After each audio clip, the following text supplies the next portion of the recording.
The number one thing that allows me to do this is this, even though it looks like nearly the opposite. If we're gonna start a conversation on how do you jump higher, well, we better start with the number one reason people fail, the knees, not to mention the number one reason that jumpers wind up with surgeries, painkiller addiction, depression. It sucks. We gotta start there. We gotta confront this. And when you work through a full range of motion, yes, you can get your muscle tissue stronger, you can get your legs stronger, but what becomes the limiting factor? The knee does. And the connective tissue of the knee can also build, but it's not an all or nothing. That didn't get me started, even though that's my primary loading exercise. Now, this is how I got started, really gently. Built my way to get results out of that. And it was walking backward that got me off painkillers in the first place. So this led to greater success there and then there. Even though Olympic gold medalist high jumper Stefan Holm was a deep squatter, I grew up with certified personal trainers restricting me from using my full range of motion and strengthening with my knee over my toe. But this is exactly how Stefan Holm squatted. He's 40 years old in this picture. He was still crazy bouncy in his 40s. He was the most durable high jumper ever. So it's totally understandable why these trainers did this, because it was in their college textbook. They had no choice. They had to answer on tests. Don't do this. But freedom with responsibility is going to beat those restrictions. And now we have that responsibility because we can regress with the ATG split squat. We can regress that all the way to walking backward. So hopefully you can see this doesn't just relate to young athletes.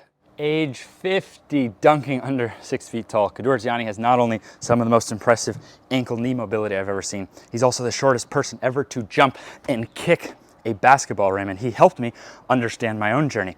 I remember my thought process.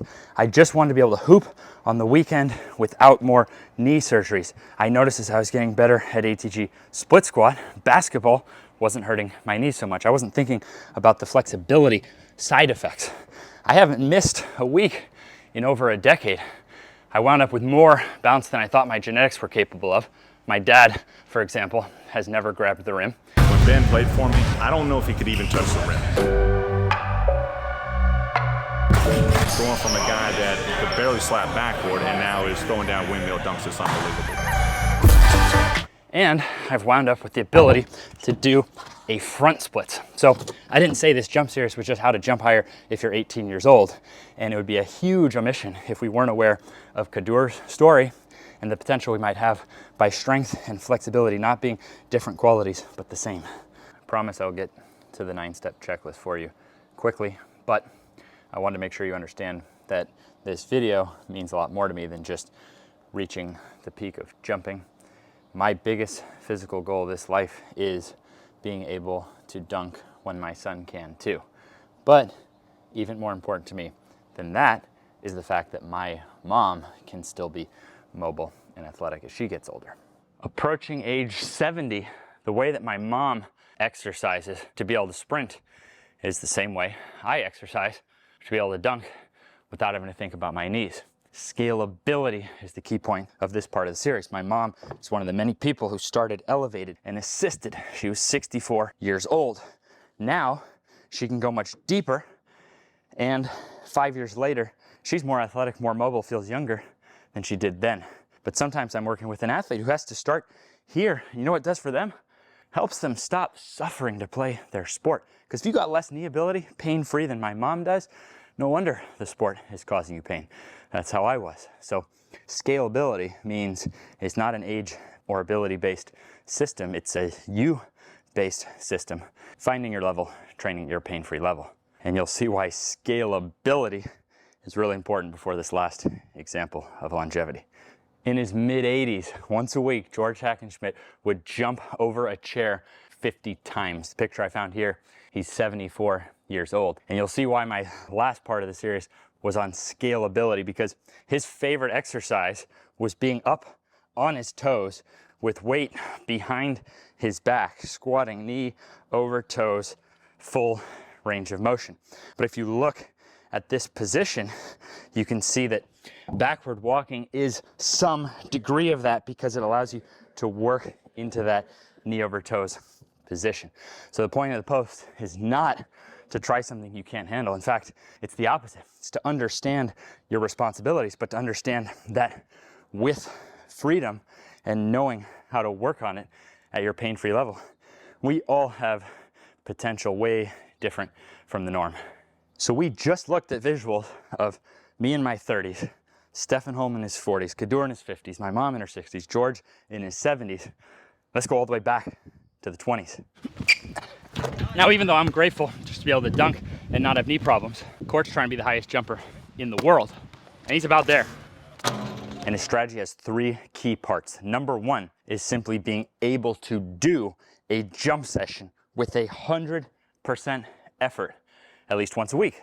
That means if he did no other training, just put in that stimulus that he wants to jump higher without any pain holding him back, he could actually go higher. Most of the world's best jumpers were naturals. So for him, something as simple as working on the backward treadmill has helped him go higher because he can get healing after those jump sessions. But number 2 is, okay, if that hits a limit, we want to make the leg stronger, but with the knee as the limiting factor. So number 2 for him is the slant squat, because there's limitless strength he could get in his legs, but the knee is always the limiting factor. The knee is going to have to be strong enough to handle that. And number 3 is then to be strong in every little secondary area. For example, his tibs are stronger than mine. He's gone head to head with the world's strongest man and out-tibbed him despite being 100 pounds less. So there's lots of little areas that go into the jump, and he wants to have world-class strength in those areas. All right, this is a really fun subject for me. I still feel like a little kid when I get to go out there and dunk. I promise you, if you can't dunk and you get that ability, it never wears off. It's fun every time. So I'm gonna give you everything I got here. I always try to do something special for my Thanksgiving week video. Last year I had to shoot like 50 times trying to get my knees to that pool. I mean, I barely, like my big toes almost don't bend far enough to get into that pool, but tried to pull off something special, tried to pack even more value in the video this year. 9-point checklist. This is gonna break down into 3 categories of 3. The 3 main categories, I think, but then within those, making sure you really understand them. Category number 1 of 3 with 3 parts, the jump session. We have to be aware that jumping is thousands of pounds of force.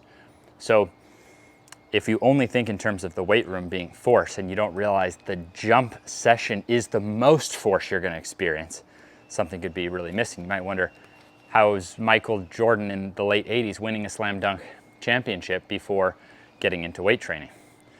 That's how the act of jumping is so much force.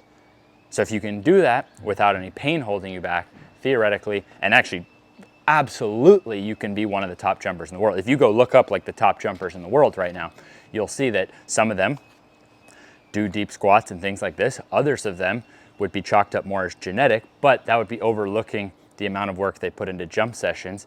Then they run into a knee problem. Now the progress seems to halt. So part 1 of your checklist, like I have my paper here. If you had this as a checklist, part 1 for yourself would be, am I putting enough force in my jump session to signal adaptation? So sometimes I'll do a jump session. All right, this most recent one, I get to hoop with my buddies about once a month out there in Florida. And I was doing my various dunk scenes and I finished shooting for the day and I realized, oh shoot, I haven't actually put enough force. Like I'm dribbling and dunking and talking to the camera. I haven't told my body, hey, I want to be able to jump higher. So at the start of this video, you saw me doing where I would jump, land, jump, land, jump. I was just trying to put some force in the legs. There was no further thought than that. Let me make sure before I leave the court today that I signal some adaptation for my body. I would do it, rest enough to be able to give force again, do the other side. I would start it with a light jump, but then try to build it up to like the most force I can put, and then handle that force. Most force, handle that force, then other side. Did that maybe 3 or 4 times just to make sure I got adaptation. Sometimes this happens where someone's not getting the adaptation because you're dribbling in, you're thinking about the ball, trying to coordinate everything. You're not putting your maximum force. Most people don't realize if you look at the top jumpers in the world, you have high jumpers, you have professional dunkers. They're rarely dribbling in for their dunks. They're doing the majority of their reps with the arms free to put maximum force into the ground.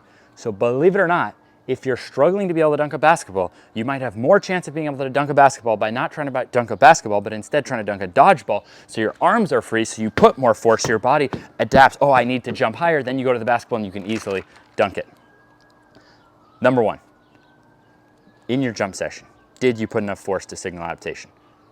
So we've already been over. Of course, knee pain can hold that back. Any pain in your body can hold back your ability to put that force and signal the adaptation. But that's our king thing, is getting the jump session in, signaling force. No knee pain, making sure you have the correct implement. Okay, part 2 of that.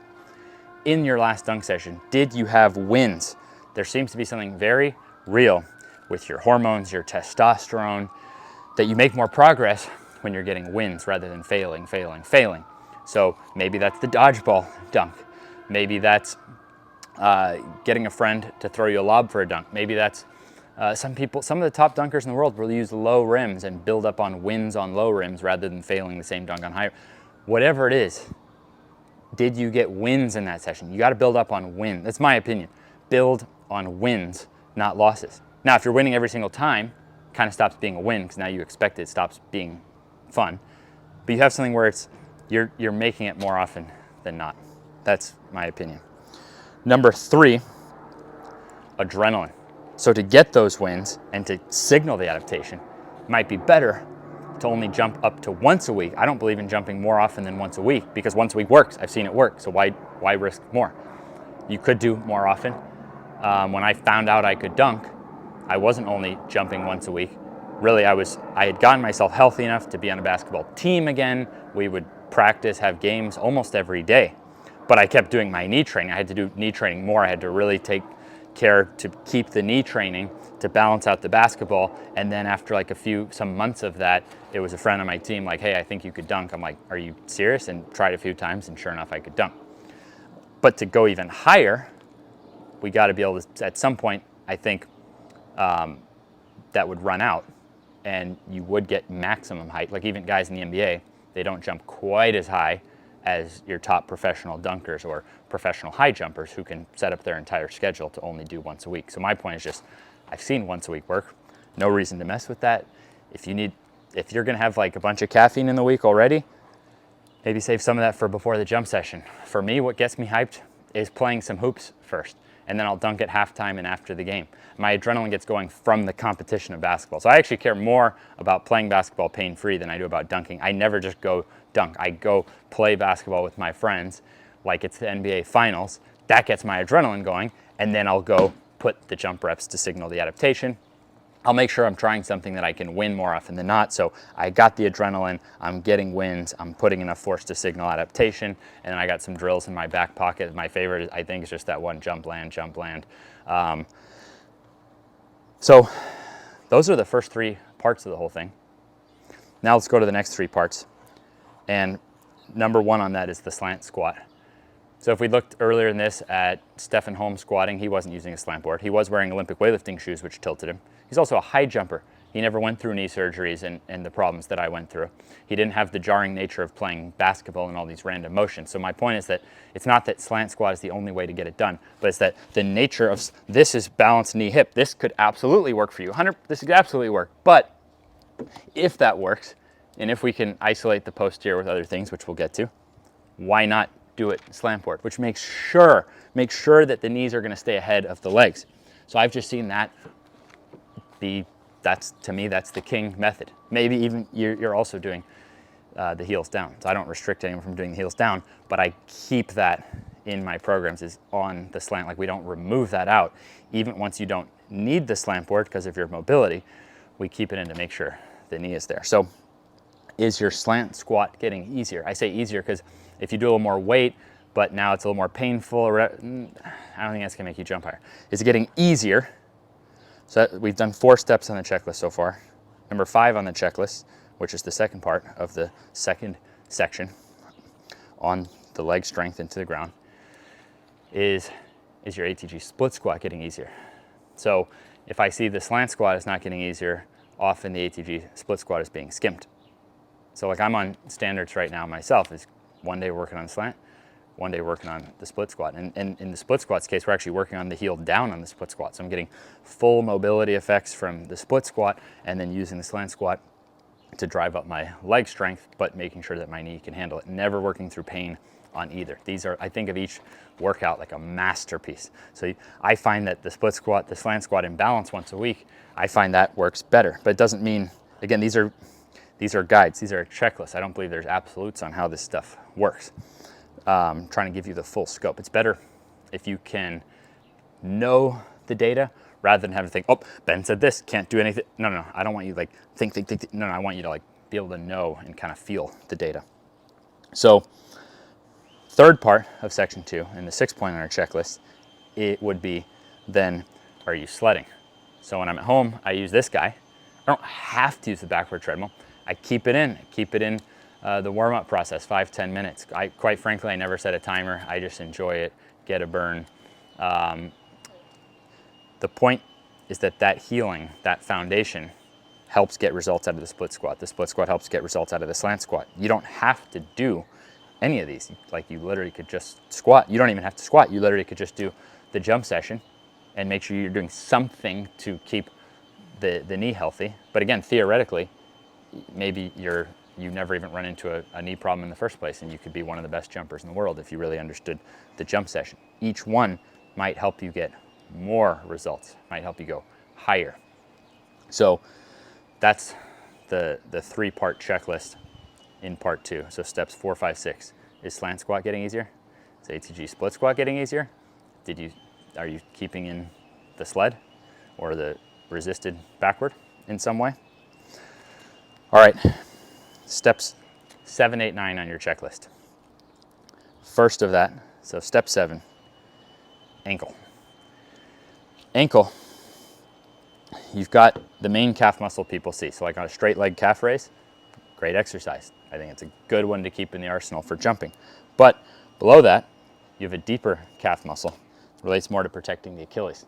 This tends to get worked in a seated position with body weight, like with no equipment.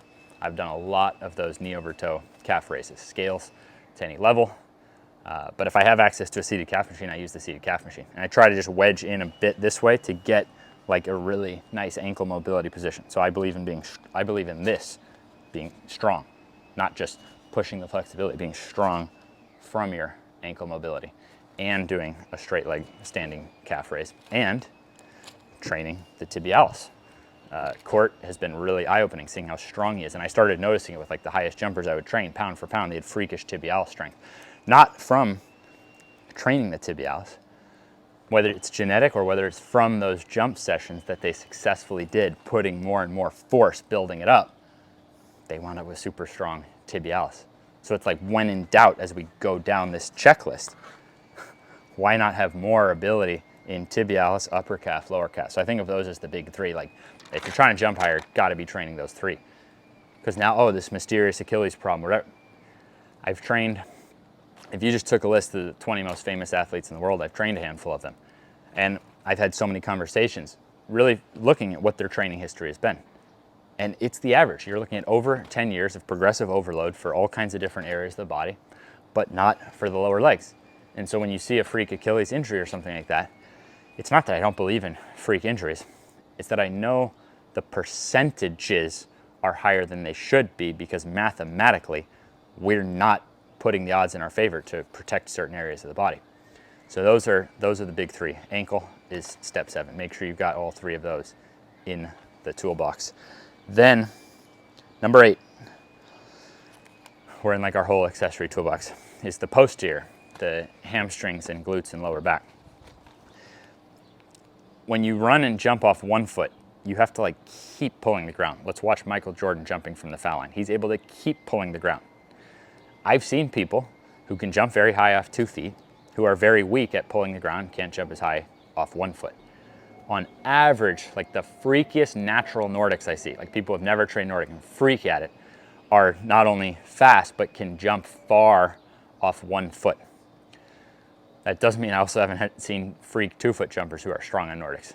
In general, your freakier athletes are gonna be strong in Nordics. There's no reason not to wanna be strong at your knee being pried apart. Maybe I've dodged some freak injuries that I never would have known about because I've put in that work over time at being strong at my knee being pried apart. So that's one part of the posterior, but then it comes up to the hip extending. So like the best like standstill jumper I've seen, meaning just like my friends, people I've really closely observed, Adon Lopez, bulletproof backman, and he has the strongest seated good morning I've seen. Well, like it kind of makes sense. Like he's like the OG of like squat dunk. He can like squat and windmill dunk, and he's also in this position. His glutes, lower back are the strongest I've seen. It's kind of common sense. When he started training with me, he could jump higher from a standstill than he could with a running start. Like on our Vertec, what he could hit standstill with a running start, he couldn't touch. Now he's since changed that. He can dunk off either leg, 1 foot dunk. He's like a gorilla dunking every which way. It's incredible. So the point is not like you want to be great at all of this stuff, but to understand how the posterior relates, that you've got the knee pulling and the hip extending, back extension, seated good morning, Nordic. You have a variety of things in the toolbox. So maybe you're just lacking strength in the posterior. It's possible.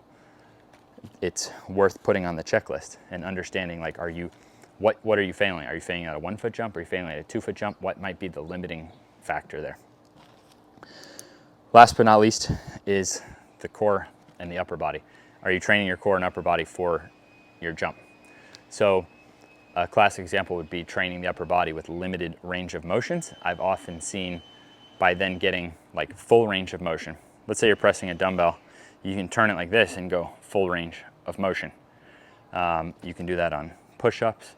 Look, we progress, one of our standards is 20 dips with shoulder below elbow. And we're talking pain-free, never working through pain. I don't even suggest trying that unless you can do 20 full push-ups. The point is that your upper body, are you training that in a way that relates to having the mobility in your shoulders? Working with a lot of amazing natural athletes, you tend to see incredible shoulder mobility, that people who have been lifting weights for a long time have stiffened up more and don't even realize that their form doesn't look like the young Michael Jordan, where the body is more fluid. When that body has that more fluid, that natural athleticism that you can't train, you actually can if you slow down and understand what's going on. This goes into the whole concept of like strength through flexibility, which plays out into a lot of these steps, training the ankle with full range of motion, training the legs with full range of motion, but even training the upper body with full range of motion. So just making sure, like, does your upper body, and same when it comes to the abs, what's often overlooked is the hip flexors and the lower abdomen. So we have a variety of ways, whether it's hooking yourself up to a cable or strapping weight to your foot, or hanging and doing the gar hammer raise, or just working an L-sit. Like this would be an example of training the core to relate to your athletic goals. So I think those are kind of the two parts of this 9th and final step. Like, are your hip flexors getting hip flexors, lower ab? Like, are you getting stronger at picking up your legs? And is your upper body being trained with full range of motion? So these are the 9 steps I look at when I'm trying to help someone jump higher. I hope they help you. Have a great Thanksgiving week. If you need any of this stuff, always working on it. Some stuff is shipping to people, some stuff is prototypes that are coming out, but atgequipment.com. If you think of equipment, be aware, yes, a lot of this stuff is expensive, but it's actually a fraction of the cost of a typical gym scene. So it's still a more minimalistic style, a much more accessible style of strength training. And so much of the stuff we do, like our top selling knee program to this day is knee ability 0.